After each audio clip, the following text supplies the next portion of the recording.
Well, I would like to welcome all of you to our first spring webinar. This is a webinar presented by the Mosaic Genius Exchange. Thank you for joining us. For those of you who do not know, the Mosaic Genius Exchange is a subsidiary of Mosaic Genius, which is also a subsidiary of Head and Heart Philanthropy. Nearly 2 decades ago, a long time ago, probably right when our guests were born, I started my work in the social impact sector. And about 13 years ago, we started hosting what we call the best and brightest on Martha's Vineyard. And because the Vineyard has been such a special place and a unique experience, I've always worked to figure out ways to expand the ecosystem, but share the goodness of the Vineyard with others. Our annual gathering, now we bring in about $3 billion in assets. And the goal of the exchange is to help deploy those resources to entrepreneurs that are often underserved and overlooked. In light of all the recent events, and in spite of, I'm happy that our audience is still quite optimistic. The topic is resiliency in uncertain times, and it is definitely an uncertain time. During the past 2 years, we faced a global pandemic. There's been all types of political turmoil, and there's much instability in the market. And most recently, the issue with Silicon Valley Bank, the collapse of the bank. So unprecedented layoffs in tech. So we're surrounded by lots of data that indicates that things are not as settled as they once were. The global VC investments have declined.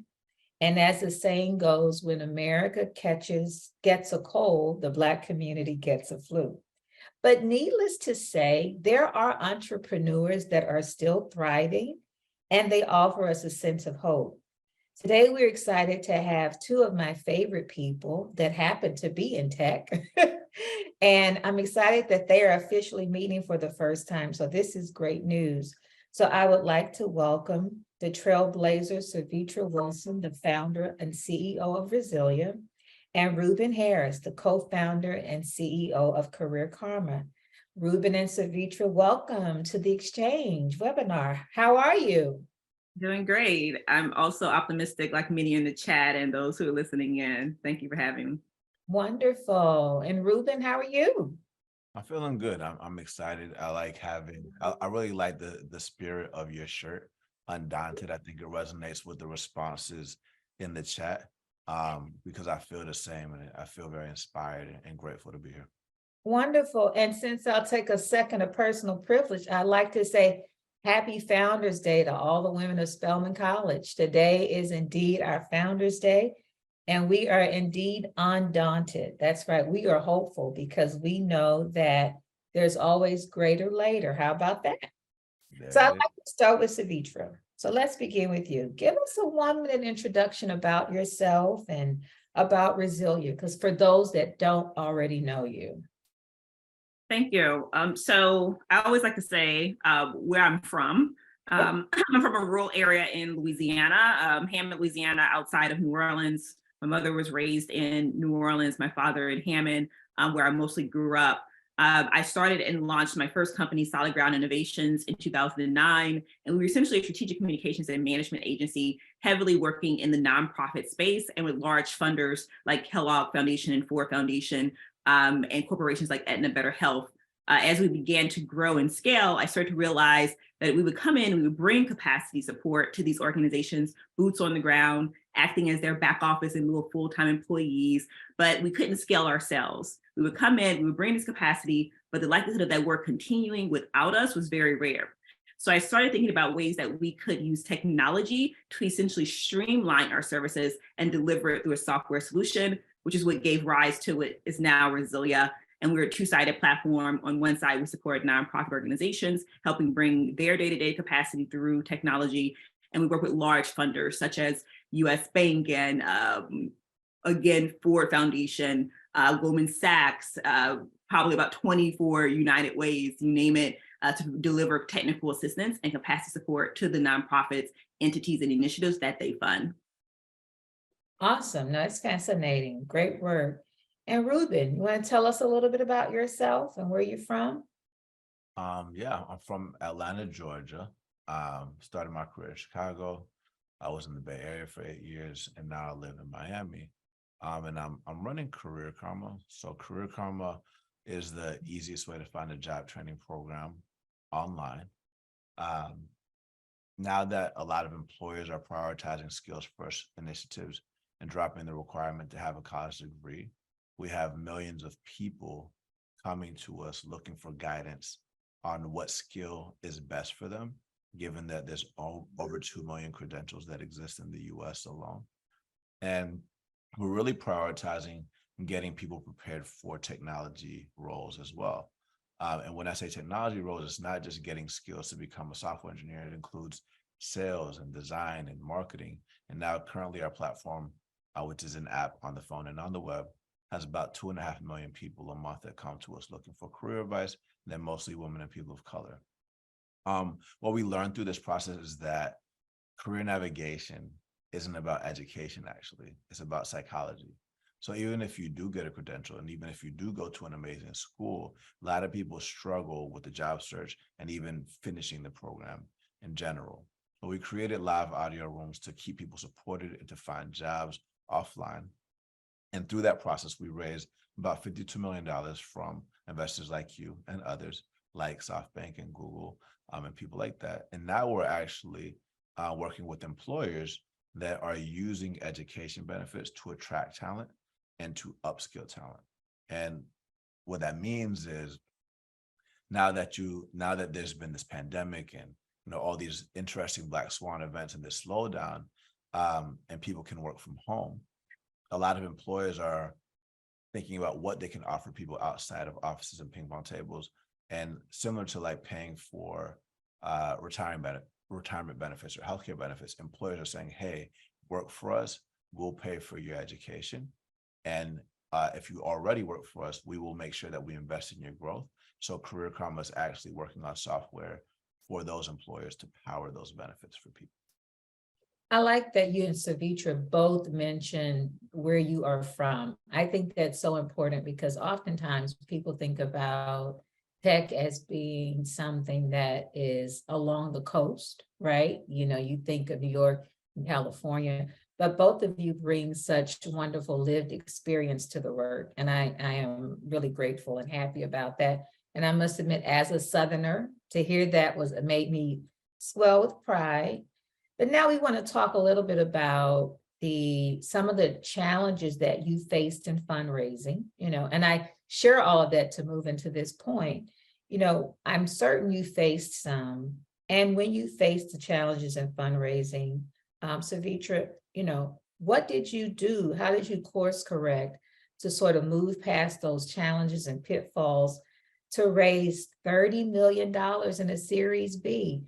A young woman from Hammond, Louisiana, who wanted to do work that combined doing good and doing well. I mean, it's not missed that your sort of market is around nonprofits and foundations and helping corporations that serve social impact needs.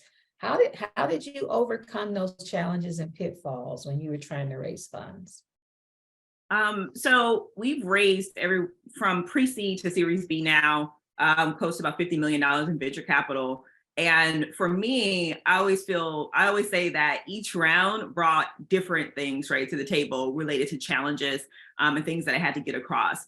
For my pre-seed and seed, it was the fact that I was a solo founder, non-technical solo founder, Black woman, also from the South. So I had basically every single strike against me in many regards. However, very true to the title of this webinar, as well as to Resilia being the name of our company, I do have a resilient personality and also a belief that I won't be denied, right?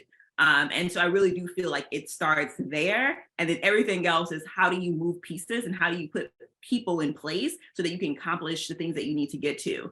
That started with understanding the tech landscape, right? Because I was non-technical, I didn't come from the Bay Area, I wasn't engulfed in tech. I had to put myself in those spaces and places to meet people, to be able to convince and appeal to investors to let them know historically what we have built would not have been received by investors, right? If we did this 10 years ago, 15 years ago, it wouldn't have been received the same. We're at the right time, at the right place, at the right market, and with the right team, right? And being able to deliver that in a convincing way allowed me to overcome a lot of the challenges. But there were challenges, and definitely being in the South and raising and having to bring money from the South, other places back to the South, right? So my investors are sit in California. My investors sit in the Southeast, right? Atlanta, Chattanooga, in Canada, right? In Toronto. And so my investors are all over, and convincing people to really invest in places and believe, not just say, but believe, which means they've written a check and sent a wire, that talent exists anywhere and you can build amazing companies anywhere. And so having a strong, not only high conviction of what we were doing, but then also being able to deliver on the things that we said that we were going to do. When I went out to raise my Series B, all of my existing investors had invested 2 or 3 times, right? They were investing for their 4th time in Resilia. And Will, who's over at Mucker Capital, who is our lead in our seed round, he told our Series B lead, he was like, Sevetri has always done what she said she was going to do, right? And that's something that I've delivered on the numbers. I delivered continuously giving the traction and the SaaS metrics that were put in front of us. And in many cases, over-delivered in comparison to those who are sitting next to me, right? And so truly, when I think about the challenge that we face, a lot of it had nothing to do with whether or not we were putting up the numbers, right? We were doing that. We had to also prove that a company led by someone that looks like me, that comes where I'm from, could continuously deliver at scale. Well, you have done that, and you are just getting started. Amazing. Ruben, when it comes to fundraising, I know you encountered pitfalls, but you were convincing. You convinced me to invest in Career Karma. So talk a little bit about how you were able to sort of overcome those pitfalls that you faced. Well, I really like what Petra just said around belief, right? Because mindset really matters. And I think often as a Black founder, or just as a Black person, a lot of the painful reminders of challenges are presented to you all the time, right? And I think that it's important to not pay attention to that. It's important to actually assume that there's trillions of dollars that exist, and all you have to do is do the right things, do the right things, say the right things to the right people, right? I think that's really important, because if you focus on that, you stop operating with the victim mindset. So when you get a no, you won't be tempted to say, they didn't give me a check because I'm Black. I know this is like a more heavy response, but if you focus more on objective things, right, where I'm not denying things that exist and challenges that exist from a systemic racial issue perspective. But if you start operating on more of seeking how to get better at what you're doing, like what she was just saying around all the numbers that she's doing and how she's performing and all these things, there is actually a formula that exists to get money. And most people quit too soon, right? And don't put out enough volume and iterate on the feedback that they're getting through the process, where I know this might sound controversial, but I actually don't think that the fundraising process is as hard as people think it is. You're just going to deal with a lot of no's. And let's say that you run out of your entire list of 200 companies that you talk to. You just have to keep searching and assume that there's others that exist that will cut a check. I think the conversation I had with you was number 70, right? So you just got to keep searching, and rejection's redirection. And Like same thing. Like I know that even though I don't plan on fundraising over the next 3 years, I've met over 20, 30, 40 people that cut 10 to $50 million minimum checks now, sometimes even 50 to $100 million checks. And I remember when I was raising when I talked to you, and I could barely find somebody that could cut a $1,000 to $5,000 check. So they're here. You just have to like change your ideology, in my opinion. Mm. That's good. I mean, I do think that it starts in the head, right? And it's what you believe. And I think Sevetri mentioned it. She said she's resilient. You said that it's about adjusting the perspective. And I agree with you. I attended a family office event last week. And one of the things that I found interesting was they talked about there's going to be over $10 trillion in assets to deploy. And they predicted that when you combine venture capital and all of these other private equity combined, that family offices will be a great source of funding. I want to ask you a little bit about, though, your types of funding. Have you pursued funding outside of venture capital? I have a lot of family offices that are investors. Yeah, so I have families that started Paylocity. I have family that started eBay. I have family that is involved with the Apple family. I have family that's involved with a lot of them. I learned about that through who did I learn that from? Jim Castleberry. But I met Jim Castleberry through Obvious Ventures, JJ from Obvious Ventures at the Near Future Conference. But like you said, it really opened me up to a world that there are where do venture capitalists get their money from, right? And if you follow that money, it'll go to universities with endowments. It'll go to like government leaders, nonprofits, but also individuals and families and things like that, like in the Middle East or in Japan or in London, places like that.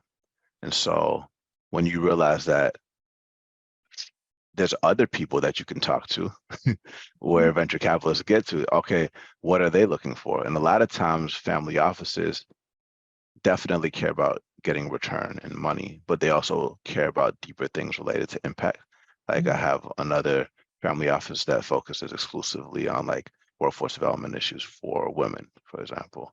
And so like, are you doing work to help women, right? So once you start doing that, a lot of the things that we think are a perceived disadvantage as a Black person become an advantage, because now your lived experience is actually something you know more about than anybody else, and you can raise money from them, right? Like, yeah, so I'll pause there.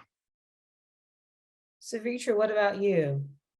Yeah, and so we have not raised family offices. However, it's interesting because one of the funds that led our Series A actually was a family office to start, right? And so their fund actually spun out of a family office.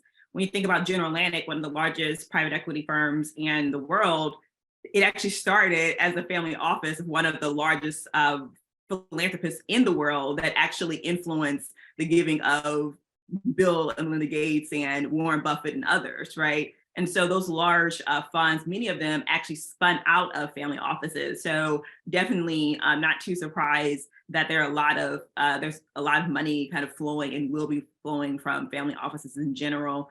And one thing that we didn't talk about is like venture debt. And so particularly for Black founders, I feel that it's only been over the past few years that people have really talked about the idea of using venture debt to expand runways, to utilize in case you need a buffer before you raise your next round. And for the first time, we're actually considering it as a way to extend our runway or to have in case we need it, right? Or extensive line of credit, et cetera. And so those are some of the things that we have not taken or accessed, but that we're having conversations around, and that I feel founders don't generally have conversations around that could have potentially bridged them to another round of funding or so on. Wonderful. I think you all make good points about being being, well, I guess the point you're making is being nimble and flexible, right? And sort of being open. How did your upbringing shape that mentality for you? I mean, I'm the definition of non-traditional. I mean, I didn't mention that I've been playing the cello since I was 4. So I've been playing the cello for a long time. And even when I was I went to small church schools. You know, you mentioned Chattanooga. I went to school in Chattanooga. I went to small church schools my whole life. And when I graduated as a double major business administration and music, a lot, even when I was trying to get into investment banking and taking these like online courses, everybody was asking me like, why do you want to do finance, even though you're like on this trajectory to become a professional cellist?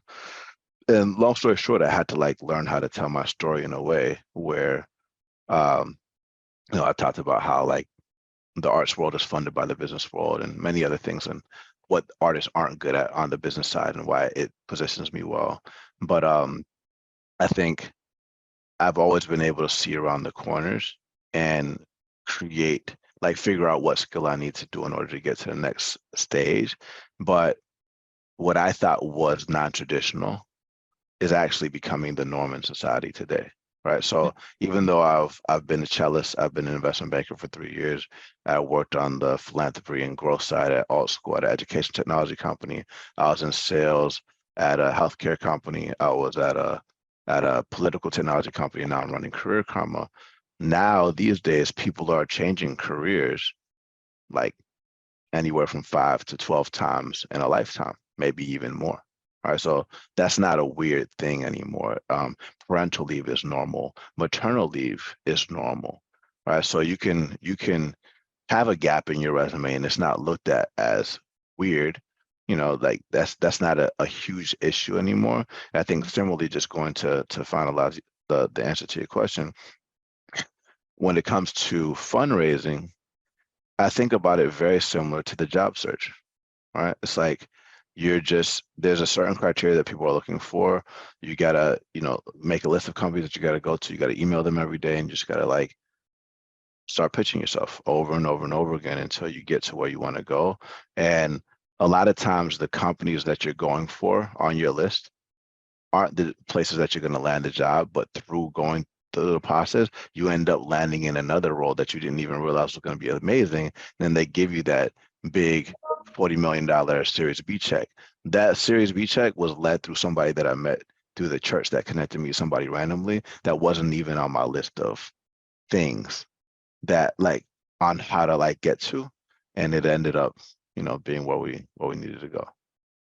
I love that. And Sevetra, you, how did it impact, you know, how has it impacted you? Yeah, it's interesting because I actually come from a big musician background and family as well. Family being between Hammond and New Orleans, so huge jazz musicians, and it was kind of like a rite of passage. And if you didn't play multiple instruments, you were probably like the black sheep of the family. However, I also was a first generation college student. So my siblings, we were either you went to the military or you went to college. It was like, pick your path. You got to do something though. And so I went off to college and I went on full scholarships, ironically from Bill and Melinda Gates, my largest scholarship that I won. And when I won that scholarship, they flew us to Virginia, the students that had won that particular Gates Millennium Scholarship. And I got to see who are becoming, you know, the next future world leaders, right? But at the time we were 18 and just trying to figure it out and navigate life. But I have always been impacted very deeply by philanthropy.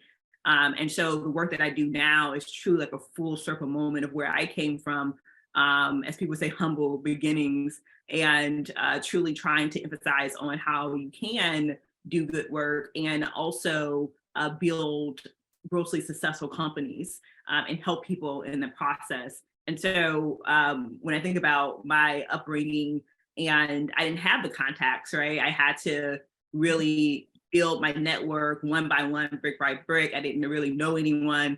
And so very similar to, you know, Beyonce said, if my country ass can do it, you can do it too. That's how I feel about my journey. So if anyone brings me excuses, I'm like, look, I'm probably the wrong person to bring excuses to, because if I can get here, you most certainly can get here. And I think it's also about adapting to your environment. And so sometimes people retreat versus adapting because they're so uncomfortable. And they don't want to put themselves out there. And so regardless of where I came from, I could walk into any environment and still can, and essentially learn the lay of the land. And of course, bring, my uniqueness and Creole seasoning to the table. However, I know what it means to adapt, right? To get what you need and to ensure that you don't retreat and end up with nothing, right? I think both of you have a similar thread of thinking, and it's being determined, right? And recognizing that everything you need is already in your path. It's a matter of pursuing it. I'd like to open up for a few questions. We have, I know we probably have some folks interested in asking questions for Sevetri and Ruben. So if you can just drop your questions in the chat. But while they are doing that, I do want to talk about just from a practical, strategic, while people are dropping their questions, I like to just a few strategic, practical steps that I think both of you, if you could outline for an entrepreneur that is looking to raise money, and what are sort of the top 3 things or 3 steps that they should start to think about before they even go out to ask. We know the first is mindset and mental, right? So what are 2 other strategic steps that they can start to take? You need to know if you're ready to fundraise. Right? I think that's important because I love Sevetri's story. I have a unique perspective. Like, I'm also non-technical. But I know that if you want to raise venture money, one of the first check boxes is, do you have a technical co-founder? If you do not have a technical co-founder, you are setting yourself up for a very challenging route.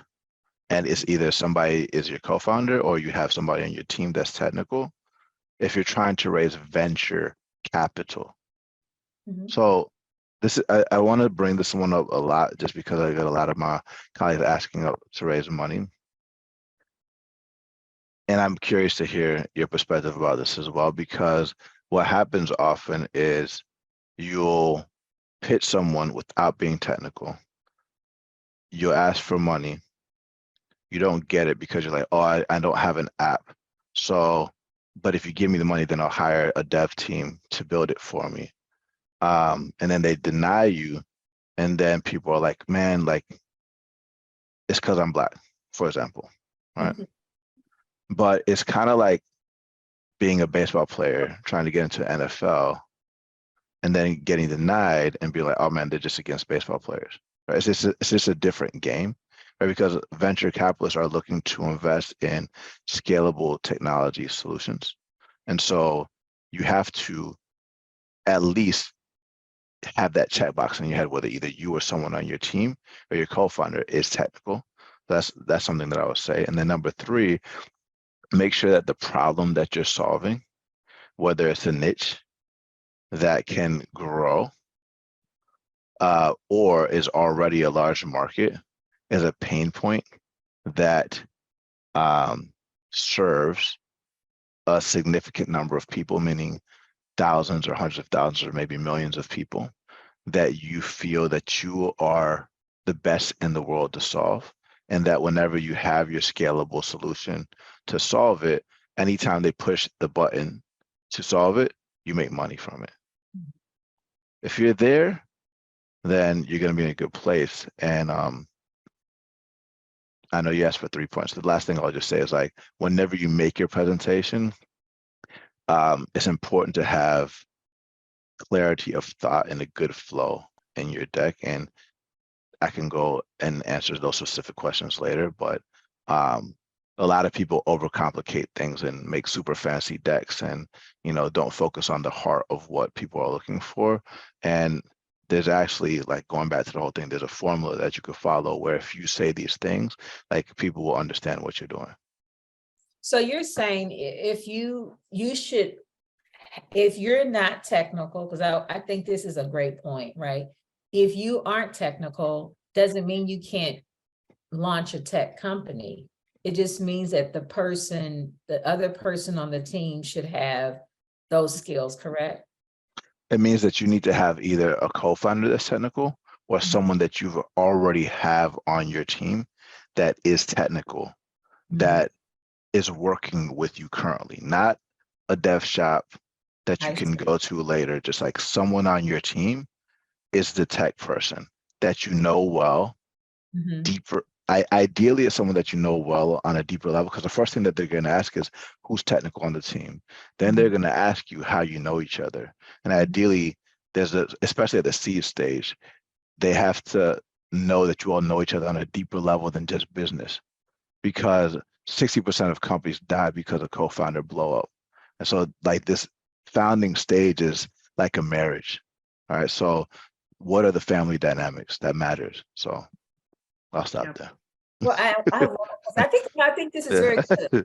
This question around technology. So what stage should your technology be before you So start? you don't need to have your app necessarily launched. So like, let's say that you do have someone that's technical on your team. You can use a no-code solution like we did, like Bubble in the beginning, to prove something out, right? But you need to at some point graduate, right? Because people, like if people are investing in you, they want to invest in something that is technology, right? Mhm. So Okay, no, very good. Sevetri? Yeah, I would agree. So I'm a solo founder. However, I've always had someone technical on my team. And so when I think about the early days when I was raising my pre-seed, which we raised like $500,000 in our pre-seed, and I had already launched a minimal viable product prior to my pre-seed. And that was from my own investments. I had success in a prior company. And so I got to a minimum viable product and I was like, okay, I think this is something that investors can get behind. They did. And I brought on what I considered a technical consultant. So not a dev shop, but this was a person that actually built out our dev team. And we were considering him as a co-founder, a guy named Ishmael out of the Bay Area. He's kind of sold the company. I call him kind of the hit maker, but he was very engulfed in the company. We had a very close relationship. He helped me build our dev team. And he also spoke to investors, right, about our tech stack and our product. He was that person. We brought on a CTO as we were going right before our Series A, so a full-time CTO who has been with the company ever since. And so I definitely agree, like pitching to investors and having no one technical on your team at that seed stage and beyond is not going to go well for you. For me, in an ideal world, I would have had a co-founder that was technical. It just that wasn't where the cards landed for my journey, and it worked out. But sometimes it doesn't work out if you don't have a strong technical person on a team and one that's going to direct. Sometimes people will hire a non-technical founder, go straight and hire a dev team. As Ruben mentioned, what I did, I kind of hacked it, right? Because Ishmael was that middle person. And so he ensured that the dev team was doing what they were supposed to do, similar to like a CTO role. I do find founders who are non-technical make a big mistake in hiring a dev team. And because they can't recode, they can't code, they have no idea what the dev team is doing. Okay. Like, okay, you're so far behind, you're never getting things launched, stuff probably breaking, you don't even have any clue. But by having that person there that was technical until I hired a full-time CTO, allowed me to not only raise, but bridge and have someone that was considered my technical team member. And so that's kind of how I was able to create a hack, right, around not having a technical co-founder and still raise. And so as related to things that we've already mentioned, right, when you're pitching, ensuring that you have a viable market size and you have the full opportunity and you can clearly present that to investors. And also why you're the person to do it, right? Investors might like your idea, they don't think you could do it. So how can you make it convincing? to investors to convince them. I've often seen investors pass on a founder and invest in another founder with basically the same idea, right? And you're like, what? Like, how did that investor? Yes, because they didn't think you were the founder to do it, right? And so all these things kind of come together. And when you're putting together your pitch deck, how do you communicate that early on in the story, and the market size, the opportunity, the technology of what you're building, right? It doesn't have to be present there, but you have to kind of convince people you're going to build technology that is going to allow you to separate yourself from the pack. And so those are just some things that I would add. Awesome. So we have a few minutes left, but we have a question that I think is a good question. It says, what points are most important to land with investors when you are pitching for seed funding?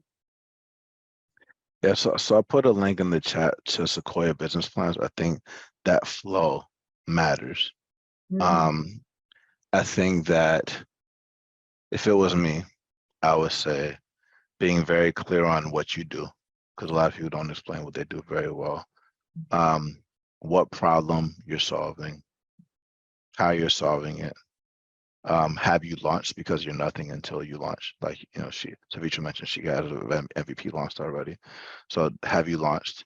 How much traction that you have now that you've launched?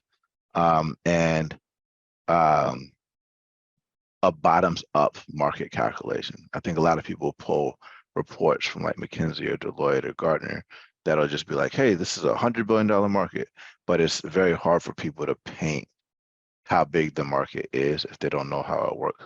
So like, for example, you know, when we were in Y Combinator, we would say, you know, Career Karma helps job training programs find qualified applicants. We're starting with coding boot camps. They pay us $1,200 per enrollment, right? Or 10% of tuition per enrollment. Okay, cool. Now you're clear on what I do, how I help you, and how I make money already.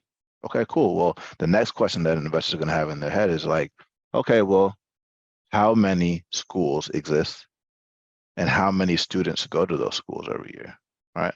Because then what the math that they're going to do in their head is $1,200 per enrollment, or 10% of $10,000 to $50,000 plus times whatever the number of students is for like that large population. And let's say that's a small $1 billion number, because like there's so many $1 billion companies now.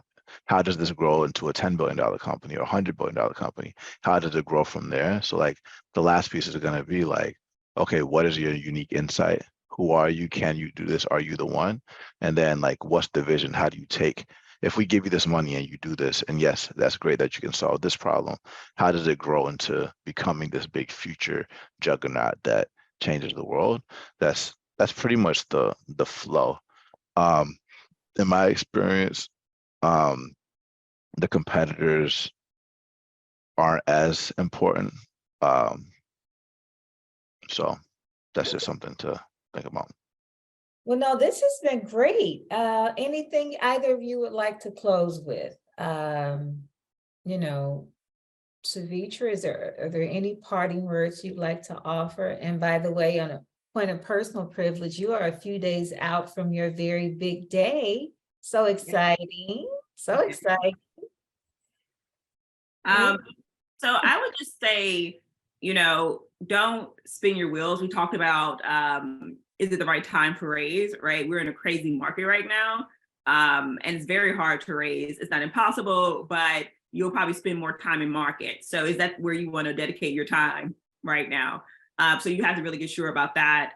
And I would say, you know, something that I said at the beginning is that I engulf myself in the sector. You really do have to engulf yourself in the sector and around other founders, those who are at where you're at, but then also maybe those who are 1 or 2 steps beyond where you're at, right? And it'll just cut down the gap and the knowledge that you have to gain in order to get to where you're going. And so that's some of the advice that I would part with.